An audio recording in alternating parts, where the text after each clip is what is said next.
மெய்ப்பனின் குரல் வழங்கும் திருமறை தீபங்கள்.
கிறிஸ்துவுக்குள் அன்பானவர்களே, நம்மை நடத்தி வந்த தேவாதி தேவனுக்கு கோடி நன்மைகளை நான் ஏறெடுக்கிறேன். மீனவர்கள் மீன்களை பிடித்துவிட்டு கரைக்கு திரும்பியதும் தங்கள் வலைகளை அலசுவது அவருடைய வழக்கமான செயல். இல்லை என்றால் அதில் உள்ள தேவையற்ற பொருட்கள் அப்படியே இருந்து துர்நாற்றம் வீச தொடங்கிவிடும். அதுபோலத்தான் மனித வாழ்வும். அனுதினமும் நாம் நம் உள்ளத்தை அலசி பார்த்து எல்லா வகை அழுக்கையும் தீமைகளையும் உள்ளத்திலிருந்து அகற்றி தேவ வார்த்தைகளை ஏற்று சாட்சியாக வாழ்ந்து நம் உள்ளத்தில் வாழும் ஆண்டவரை நம் வாழ்வில் பிரதிபலிக்க ஒப்பு கொடுப்போம். இயேசு கிறிஸ்துவின் 33 ஆண்டு கால வாழ்விலே 30 ஆண்டுகள் தன் பெற்றோருக்கு கீழ்ப்படிந்து தன்னை தாழ்த்தினார். அதைத் தொடர்ந்து தன்னுடைய திருப்பணியிலே 3.5 ஆண்டு காலங்கள் தன்னோடு கூட திருப்பணி செய்யும்படியாய் 12 சீடர்களை தேர்ந்தெடுத்து சேர்த்து கொண்டு அவர்களோடு கூட அநேக அற்புதங்களையும் அடையாளங்களையும் செய்தார். தனது திருப்பணியின் இறுதியில் தன் சீடர்கள் தன்னை குறித்து எந்த நம்பிக்கை வைத்திருக்கிறார்கள் என்பதை அறிவதற்காக தன்னுடைய சீடர்களை அழைத்து, நீங்கள் என்னை எவ்வாறு நம்பி இருக்கிறீர்கள் என்று சொல்லி கேட்ட பொழுது அப்போஸ்தலனாகிய பேதுரு சொல்லுகிறார், நீர் கிறிஸ்து தேவனுடைய குமாரன் என்று சொல்லி அறிக்கை செய்கிறார். அவருடைய அறிக்கைக்கு பிறகாக ஆண்டவர் தான் படப்போகும் பாடுகளையும் மரணத்தையும் உயிர்த்தெழுதலை குறித்து அவர்களுக்கு போதிக்கிறார். மத்தேயு 16 அதிகாரம் 24வது வசனத்திலே இப்படியாக அவர் சொல்லுகிறார், என்னை பின்பற்ற விரும்பினால் அவனவன் தன்னை வெறுத்து தன் சிலுவையை எடுத்துக்கொண்டு என்னை பின்பற்ற கடவன். பிரியமானவர்களே, சிலுவை சுய வெறுப்பிற்கான அழைப்பு என்ற தலைப்பிலே நாம் தியானிக்க இருக்கிறோம். உண்மையான ஒரு கிறிஸ்தவராய், ஒரு உண்மையான சீடராய் இயேசுவை பின்பற்ற வேண்டும் என்று சொன்னால் முதலாவது தன்னைத்தான் வெறுக்க வேண்டும். தன்னைத்தான் வெறுக்க வேண்டும் என்று சொன்னால் சுயத்தை, அதாவது தன்னலத்தை மறுப்பது ஆகும். சுயம் என்பது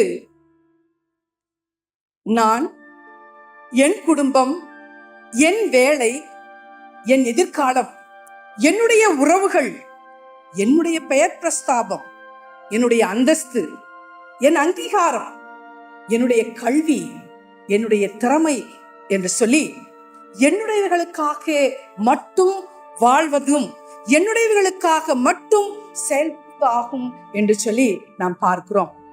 பிரியமானவர்களே, சுய வெறுப்பு என்பது நம்முடைய சொந்த விருப்பங்களை விட்டு தேவனுடைய சித்தத்திற்கு முதலிடம் கொடுப்பதாகும். ஆண்டவராகிய இயேசு கிறிஸ்து நாம் பாவத்திலிருந்து பரிசுத்தராக மாற வேண்டும், தரித்திரத்திலிருந்து நாம் ஐஸ்வர்யவான்களாக உயர்த்தப்பட வேண்டும் என்பதற்காக ஆண்டவர் வெறுத்த, அவர் இழந்த காரியங்கள் என்னவென்று சொன்னால், முதலாவது தன் விண்ணக இடத்தை அவர் இழந்தார், தன்னுடைய அந்தஸ்தை இழந்தார், தன்னுடைய அதிகாரத்தை அவர் இழந்தார், அசைக்க முடியாத தமது ரூபத்தை இழந்து தேவகுமாரன் என்கிற உரிமையை விட்டு பாவமுள்ள மனித சாயலாக இந்த உலகத்தில் பிறந்தார்.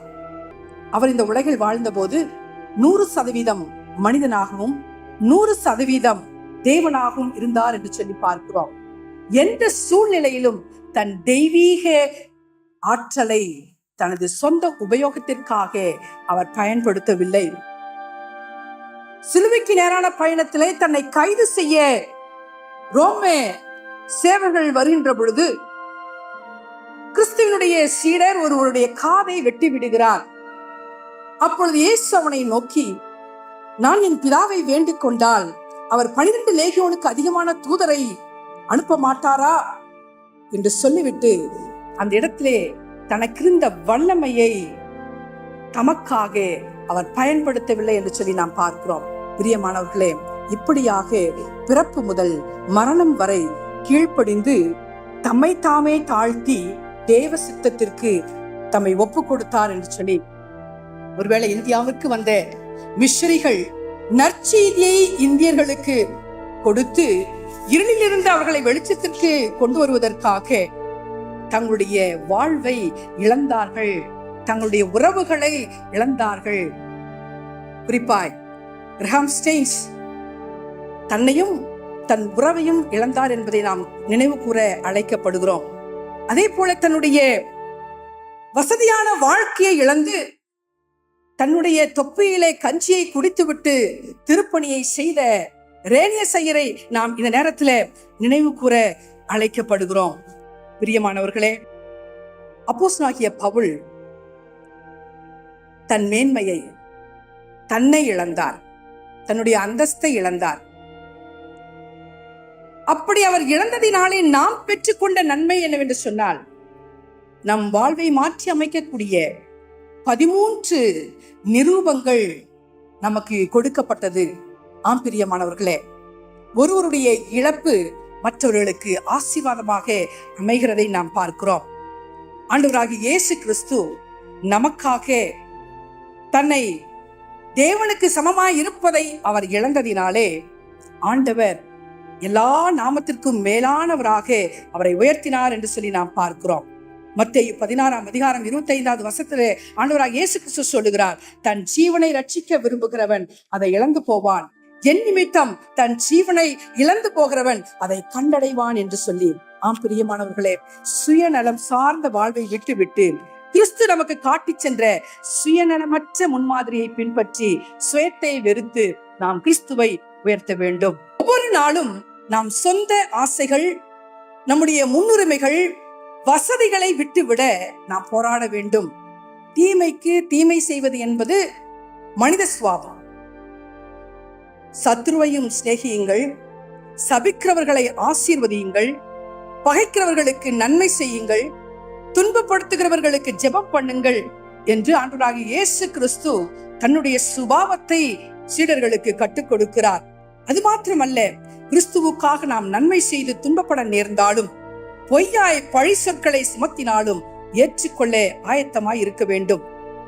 நாம் பிறருடைய கனத்தையும் புகழ்ச்சியும் பெற்றுக்கொள்ள அல்ல, பிறருடைய நன்மையை கருதி பிறருக்கு கிறிஸ்துவை போல பணிவிடை செய்ய சிலுவை நம்மை அழைக்கிறது. தினம் தினம் நம் சுபாவம் கிறிஸ்துவின் சுபாவமாக மாற வேண்டும். அதுதான் நாம் சுமக்க வேண்டிய நம்முடைய அனுதின சிலுவை. இறுதியாக, நம்மை நாமே வெறுப்பது மாத்திரமல்ல, அனுதினமும் நம்முடைய சிலுவையை சுமந்து கொண்டு இயேசுவை பின்பற்ற வேண்டும். நம் வாழ்வில் எதுவெல்லாம் கிறிஸ்துவை பின்பற்றுவதற்கு தடையாக இருக்கின்றதோ அவைகளெல்லாம் விட்டுவிட்டு நம் சிலுவையை எடுத்துக்கொண்டு முழு மனதோடு முயற்சி செய்து அவர் விட்டு சென்ற அடிச்சுவடுகளை பின்தொடர்ந்து இயேசுவை நாம் பின்பற்றுவோம். அவரை நம் வாழ்வில் பிரதிபலிப்போம். ஒரு சம்பவத்தை மாத்திரம் நான் சொல்லிவிட்டு கடந்து செல்கிறேன். லண்டன் மிஷனரி சங்கத்தை சேர்ந்த ஒரு ஆங்கிலேய மிஷனரி ஒரு கொடைக்கானலில் தங்கியிருந்து ஊழியம் செய்து வந்தார். ஒரு முறை உழைத்து நிமித்தமாக அவர் வத்தலகுண்டு வந்திருக்கிற போது தன் பணியை முடித்து விட்டு ஒரு உணவகத்துல உணவு உண்டு முடித்த பிறகு தான் உண்ட அந்த உணவென்ற இலையை எடுத்து வெளியே தூக்கி வீசிவிட்டு கை கழுவுகிறார்.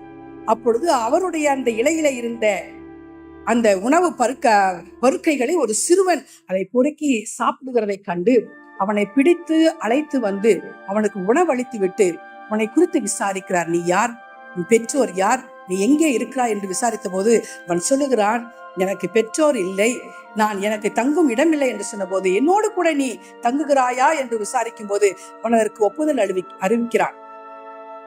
அவரோடு சென்று அவரோடு தங்கி அவன் வளர்க்கப்படுகிறான். வாலிபனாக வளர்ந்து நிற்கின்ற பொழுது அதன் மத்தியிலே அந்த மிஷனரிக்கு பணியிட மாறுதல், திரும்ப லண்டனுக்கே திரும்பி வர வேண்டும் என்று சொல்லக்கூடிய நிலைகளிலே அவர் அந்த வாலிபடன், தம்பி, நான் நீண்ட தூரம் பயணம் செல்கிறேன், இனிமேல் நீயும் நானும் சந்திப்போமா என்று சொல்லி எனக்கு தெரியாது, ஆனால் நான் போன பின்பு நீ என்ன செய்வாய், உன் எதிர்கால திட்டம் என்ன என கேட்டார். கண்களில் கண்ணீர் ததும்ப அவன் தன் சட்டை பாக்கெட்டில் இருந்து ஒரு பேப்பரை எடுத்து அவன் அதிலே எழுதி வைத்த அவனது பாடலை அவன் பாடுகிறான். தந்தேன் என்னை இயேசுவே, இந்த நேரமே உமக்கே, உந்தனுக்கே ஊழியம் செய்ய தந்தேன் என்னை, தாங்கியருளும். உந்தன் சித்தமே செய்வேன், எந்தன் சித்தம் ஒழித்திடுவேன். எந்த இடம் எனக்கு காட்டினும் இயேசுவே அங்கே இதோ போகிறேன் என்று சொல்லி எனக்கு வாழ்வளித்த ஆண்டவருக்கு என் வாழ்வை நான் அர்ப்பணம் செய்கிறேன் என்று சொல்லி தன் வாழ்வை அங்கே அவன் ஆண்டவருக்காக அர்ப்பணித்தான். பிரியமானவர்களே, நம்மை மீட்டு வாழ்வளித்த ஆண்டவருக்கே நாம் நம் சுயத்தை வெறுத்து சிலுவை எடுத்து அவரை பின்பற்ற நாம் ஒப்பு கொடுப்போம். தலைகளை தாழ்த்தி ஜெபிக்கலாம். அன்புள்ள ஆண்டவரே, எங்களுக்காக உம்முடைய சகல அந்தஸ்துகளையும் எடுத்து இந்த உலகத்திலே வந்து உம்முடைய அடிச்சுவடுகளை பின்பற்றும்படியாக அநேக காரியங்களை எங்களுக்கு கற்றுக் கொடுத்திருக்கிறேன். அன்பின் ஆண்டவரே, இந்த நேரத்திலும் உம்முடைய அடிச்சுவடுகளை பின்பற்றி சுயத்தை வெறுத்து உம்மை உண்மையாய் இன்றும் என்றும் பின்பற்ற ஒப்பு கொடுக்கிறோம். தொடர்ந்து எங்களை வழி நடத்தும். இயேசு கிறிஸ்துவின் மூலம் வேண்டிக் கொள்கிறோம் ஜீவனுள்ள பிதாவே, ஆமென்.